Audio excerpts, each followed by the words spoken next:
Madame, mademoiselle, monsieur, bonsoir. C'est un très grand plaisir pour moi que de vous retrouver à notre émission La pensée et les hommes de ce soir, et je vous remercie pour votre fidélité. Ce soir, nous allons aborder un cas, une situation un peu curieuse, un peu exceptionnelle.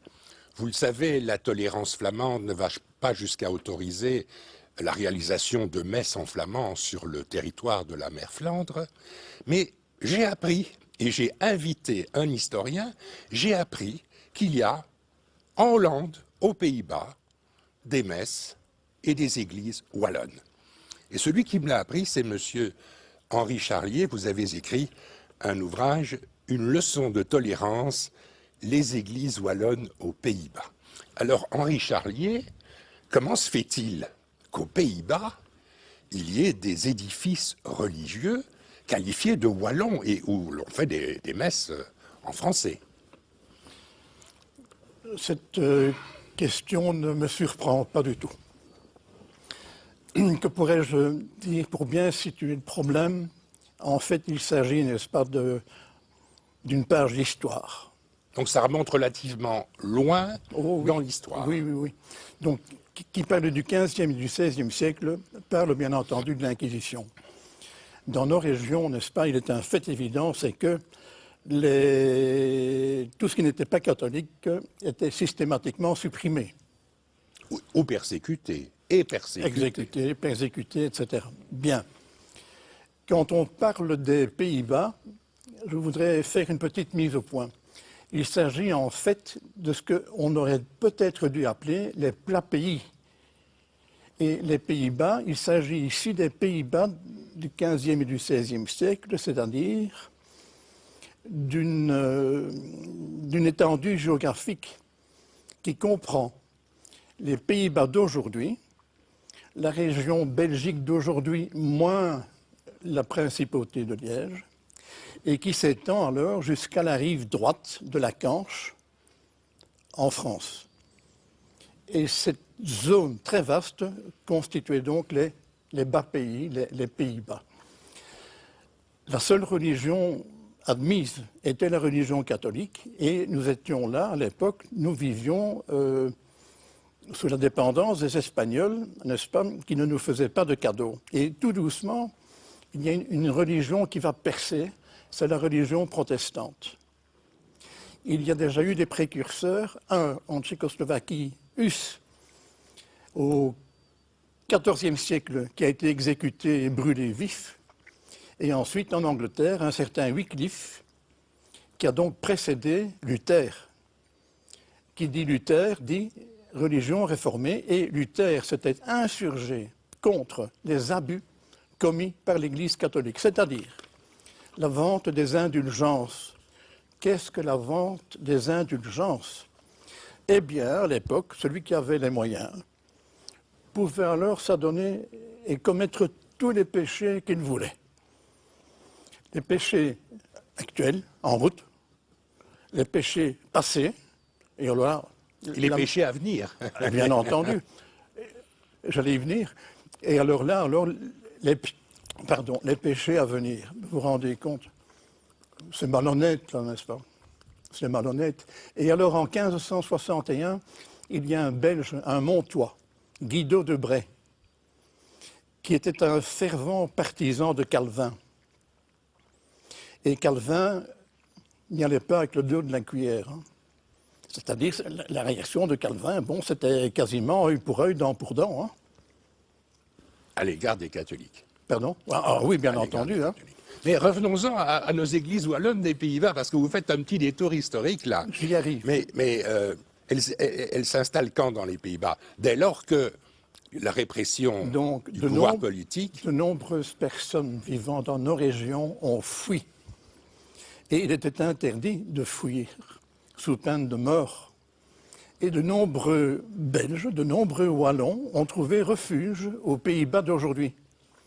Et disons que le gros apport de gens, attention, ils fouillaient par 100 000 et 200 000. Hein.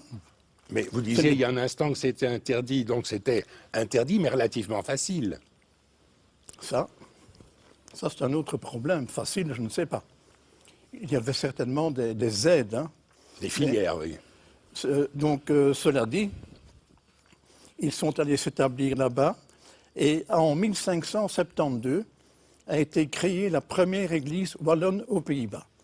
À quel endroit? À Middelburg. Middelburg. À Middelburg.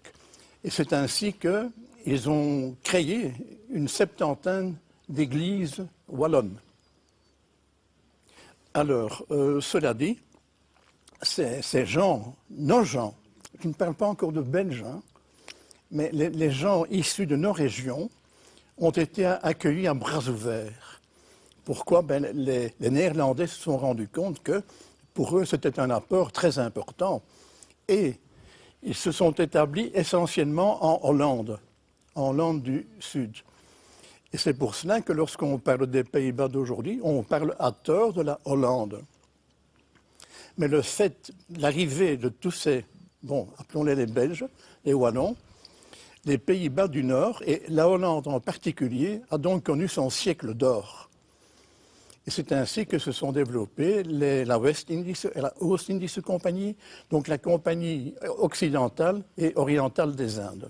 Bien, jusque-là, tout va bien.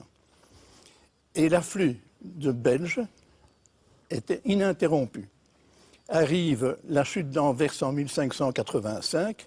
Là, c'est le gros afflux de francophones de Belgique qui vient donc s'installer aux Pays-Bas.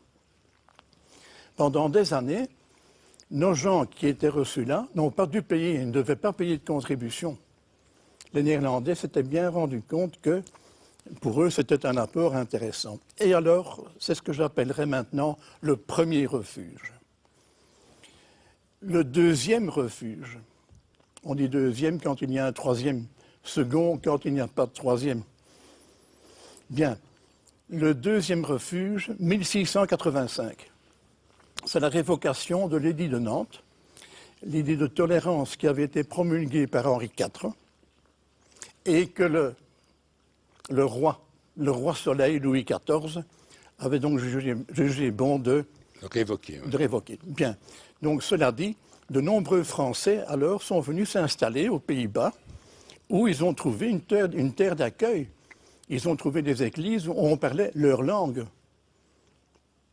Mais pour en revenir à la situation, parce que vous avez parlé d'histoire, là, mais aujourd'hui, encore aujourd'hui, aux Pays-Bas, il y a des églises que vous appelez wallonnes, oui. C'est-à-dire où les offices oui. se déroulent en français. Je crois oui. que vous avez en main une revue publiée en français, voilà, une revue religieuse, bien sûr, publiée. Je ne sais pas si je peux la montrer comme ça. Donc on voit qu'il s'agit d'une revue intitulée L'Écho wallon. L'Écho wallon, qui sort 10 fois par an aux Pays-Bas d'aujourd'hui. Alors actuellement... Et qui concerne la religion. Oui. Et tout se fait en français. Maintenant, je parlerai d'un troisième refuge, oui. qui est le refuge d'aujourd'hui. De quoi s'agit-il?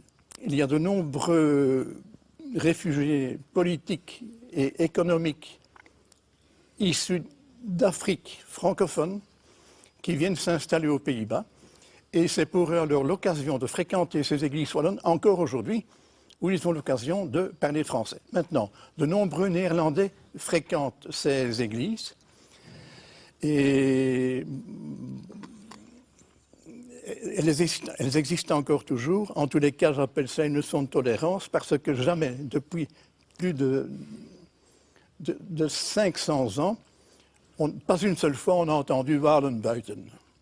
Eh bien, voilà une leçon de tolérance de la part des gens du Nord, des gens des Pays-Bas.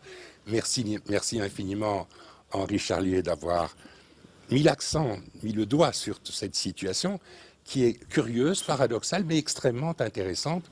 Je vous remercie infiniment pour votre présence à notre émission d'aujourd'hui.